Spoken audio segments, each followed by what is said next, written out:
अष्टाध्यायी जगन्माता यस्य चित्तात् समुत्थिता वेदानामुक्ताराय तस्मै पाणिनये नमः।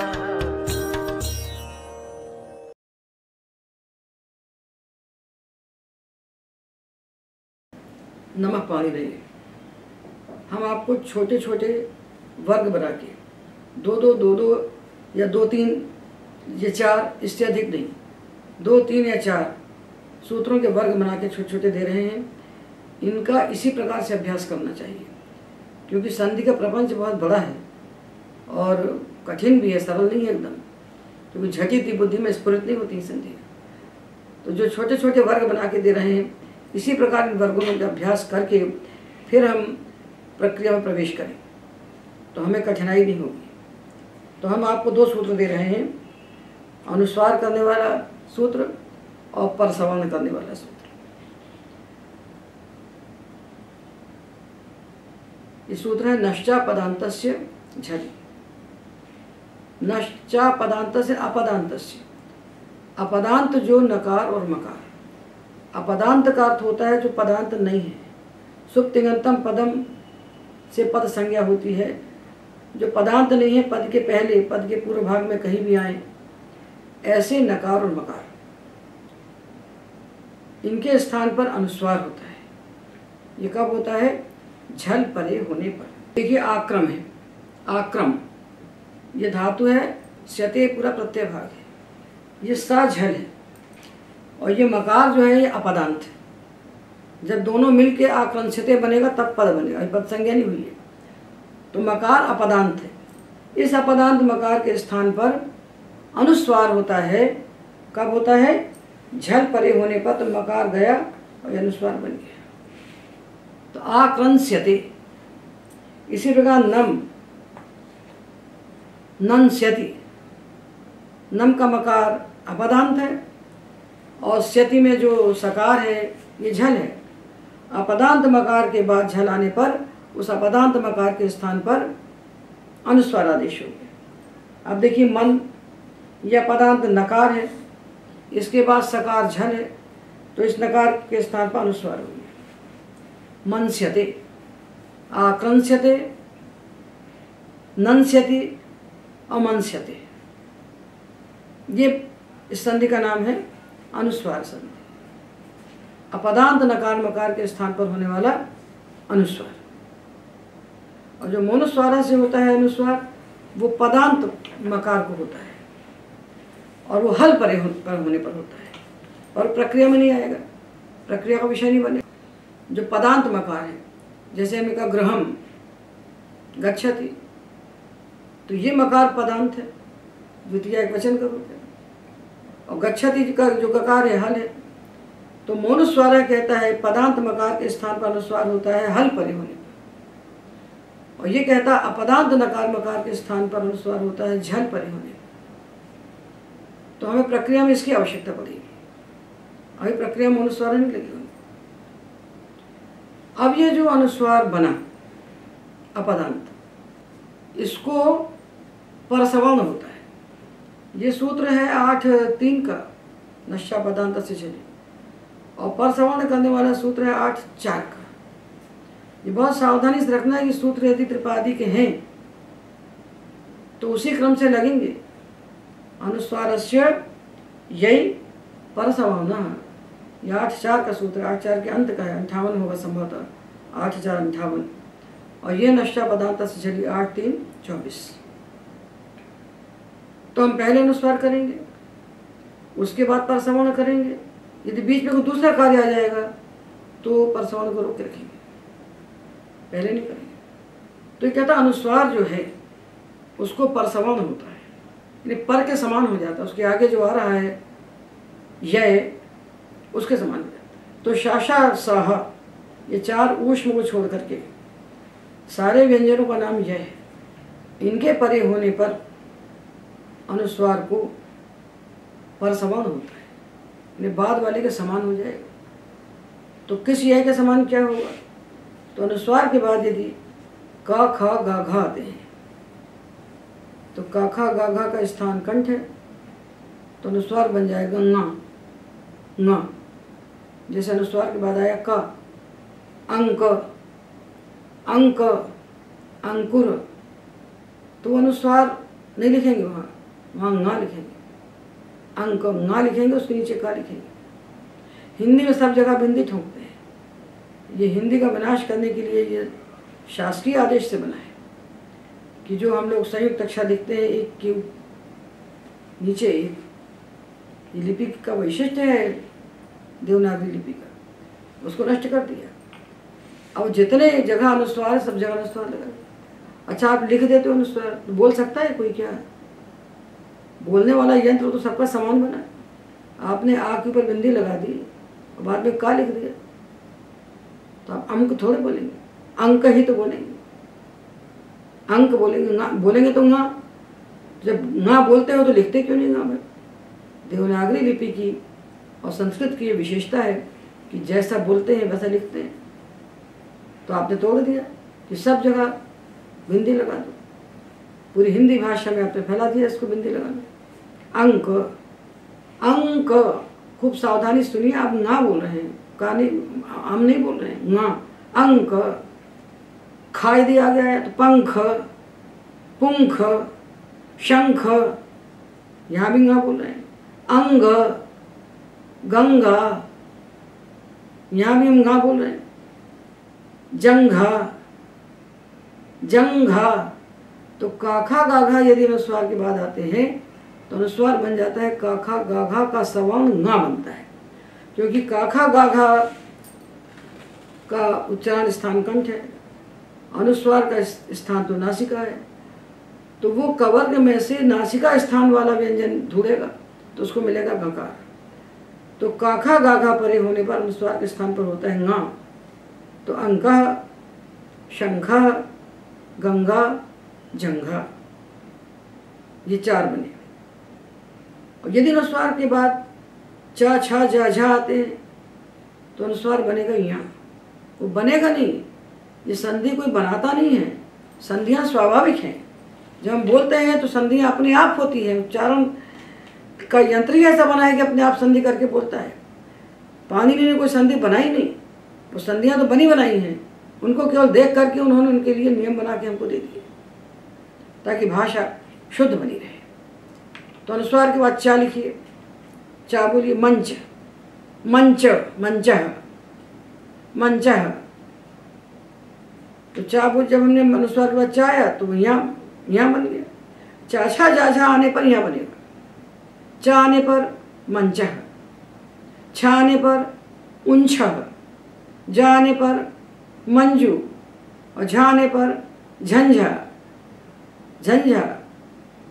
तो चाछा जाझा आने पर ये यहाँ बन गया। अनुस्वार के बाद टाठा डाढ़ा आते हैं तो ये बनता है औणा, टा, घंटा, घंटा। ये अनुस्वार औणा, घंटा थोड़ी कोई बोलता है, घंटा ही बोलते हैं। जो हम घंटा कहते हैं तो ना बोल रहे हैं, जब ना बोल रहे हैं तो ना लिखने में क्या दिक्कत है? तो बोलते हैं ना और लिख देते हैं अम की बिंद, तो लगा देते हैं अनुस्वार। तो ये तो छल है ना भाषा के साथ। हमारी भाषाएं सब संस्कृत से उत्पन्न भाषाएं हैं, ये सब संस्कृत के व्याकरण से बंधी हुई भाषाएं हैं। इनके साथ छेड़खानी करके इनकी सारी लिपि को भ्रष्ट कर दिया, तो ना कोई शुद्ध बोल सकता है ना कोई शुद्ध लिख सकता है। तो घंटा, ये टा परे, ठा परे देखिए कंठा, कंठा, यहाँ भी ना बोल रहे हैं। दंडः, यहाँ भी हम ना बोल रहे हैं। और षंढः, षंढः, यहाँ भी ना बोल। तो टाठा डाढ़ा परे होने पर अनुस्वार हम बनाते हैं ना, और ताथा दाधा परे होने पर अनुस्वार बनेगा ना। ता परे होने पर, था परे होने पर दा धा, ताथा दाधा परे होने पर ये बनेगा नकार। जैसे शांतः, शांतः, क्षान्तः, कांता। तो ता परे है तो ना बोल रहे हैं, तो कैसे बिंदु लगाते हैं? शांत में बिंदु हम कैसे लगा सकते हैं? सरासर गलत है। शांता जब हम कहते हैं शांता, शांता, सीधा सीधा ना सुनाई पड़ रहा है हमको, हम बिंदु कैसे लगा सकते हैं उसमें? तो ऊपर बिंदु लगा के लोग शांत लिखते हैं। कितना बड़ा दोष है, कोई सोचता नहीं है क्षण के लिए रुककर। जो शास्त्र नहीं पढ़ते उनके जीवन में अनुशासन नहीं होता। सीधा सुनाई पड़ रहा है शांता, कांता, भ्रांत, क्षांत, ये नकार सुनाई पड़ रहा है। ता के पहले आप अनुस्वार नहीं बोल सकते, आपके कंठ से अनुस्वार निकलेगा ही नहीं, वो ना बन जाएगा। इसी का नाम है अनुस्वारस्य यही परसवना। तो हम जो बोलते हैं वही लिखते हैं, यही वैशिष्ट्य है हमारी भाषाओं। तो संस्कृत से तोड़ने के लिए जितने प्रयास किए गए, उसी का एक फल ये भी है कि सब जगह बिंदी ठोकते हैं। बच्चे को न स्वर का ज्ञान होता, ना व्यंजन का ज्ञान होता। बच्चे का जो पढ़ाने वाले अध्यापक है उनको भी ज्ञान नहीं होता, क्योंकि चले आ रहे हैं भीड़ दिया धसान में, किसी को समझ नहीं आता। तो ता परे होने पर हम बनाएंगे ना स्वर को, ना था परे होने पर बनाएंगे मंथा, कंथा, ता था।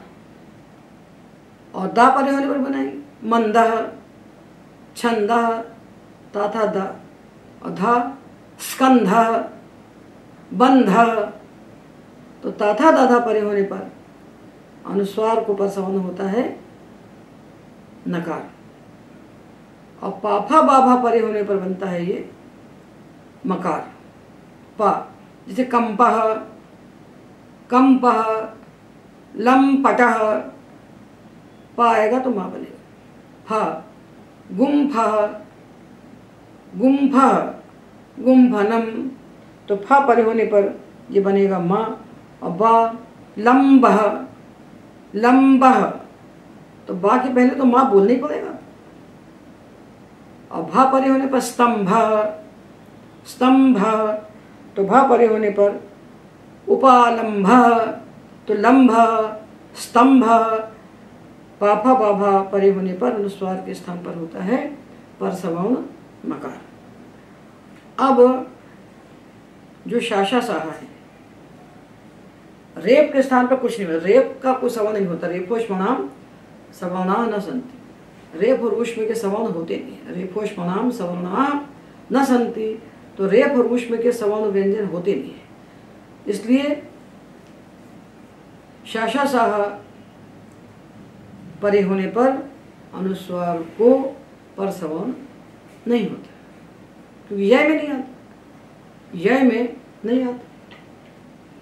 तो जैसे सा आया संसारः, संसारः, ये अनुस्वार बोल रहे हैं। संशयः, संशयः, ये भी अनुस्वार है। संहारः, संहारः, तो संहारः ये अनुस्वार है। तो संसारः, संशयः, संहारः, संसर्गः, दंशः, दंशनम। शाशा साहा जब ऊष्म आते हैं तो अनुस्वार के स्थान पर अनुस्वार ही रहता है, परसवर्ण नहीं होता। और बाकी आने पर परसवर्ण होता है। ये हमें अनुस्वार परसवर्ण की आवश्यकता पड़ेगी प्रक्रिया में। तो ये धातु जो मिलते हैं धातु पाठ में जो लिखे गए हैं, इन सब में जहाँ पर नकार है उसको अनुस्वार परसवर्ण करके लिख दिया है पुराने ग्रंथकारों ने। तो वहाँ विद्यार्थी के सामने संकट पैदा होता है। वहाँ विद्यार्थी के सामने संकट क्या पैदा होता है कि जब हम धातु देखते हैं वांछ, लांछ, तो हमको यहाँ दिख रहा है। हम धातु देखते हैं कंप, तो हमें माँ दिख रहा है। तो करें क्या हम? जब धातु देखते हैं लंघ,